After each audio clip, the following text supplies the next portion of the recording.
Heard a bit on TalkSport earlier, folks. Simon Jordan again. He was giving his opinion on, is it the two Italian players that have been sent home in something of some disgrace, really, for betting scandals?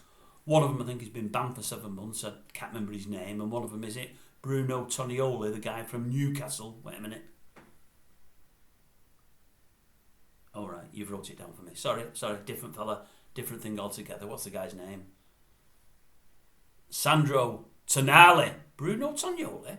Why did he... He told me Bruno Tonioli. Anyway, Sandro Tonali. Yeah, he's been sent home as well. I believe he's going to play this weekend, but he might have an FD suspension in front of him. And they were discussing the merits of it earlier on today, and they were saying, I think Simon said, the thing I've got against it is now they're bringing out the old gambling problem. You know, he's got an addiction. He said, well, the thing is, he said, everybody, when they get caught, has an addiction. And it normally comes from their agents. They tout out this addiction thing, and also that his mental health is going to struggle if he gets banned and so on and so forth.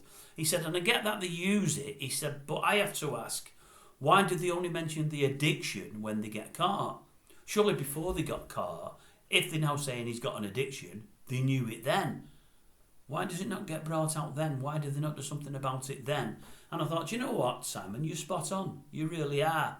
If he has got an addiction, and maybe he has, he possibly hasn't. I don't know the level of how many bets he's been having. He obviously can afford to bet. He's a professional footballer. They all can. They may well be using the addiction just to try and get a lighter sentence or no sentence at all. But obviously, if he's got an addiction now, he had it a month, 2 months, 3 months, 6 months ago before he got caught. And I would suggest there are people that gamble out there, and some gamble very heavily and with great regularity, that have got an addiction and don't know it. Many of them, though, in time, do come to realise they've got an addiction, or other people tell them they have. And at that stage, if they want to, they can get it treated. I would imagine, Bruno, I know his name's not Bruno, but I can't remember, I've not got the bin. Sandro, is it? Sandro. I would imagine there came a time when he thought to himself, this is getting out of control. I know I've got a lot of money, but I'm throwing too much away. And I know if I carry on, I'm going to get caught and I'm going to get banned. Because that's the thing, folks. They all know if they get caught, they're going to get a ban. And I think to myself, he's carried on doing it, partly because he's enjoyed it and because he's addicted. But he's also thought, maybe I'm clever enough to get away with it and I won't get caught. And I think therein lies the crux. They hope and think they won't get caught, so they carry on. But then all of a sudden, when they do, they tote out this line about addiction and mental health and whatever else. Now, I would say, and I might be wrong, I've never looked into the facts on this, I would imagine whoever in the past has been done for gambling, and there's been a few, there was the guy from Brentford recently, was it Ivan Toney? I think he got 7 or 8 months.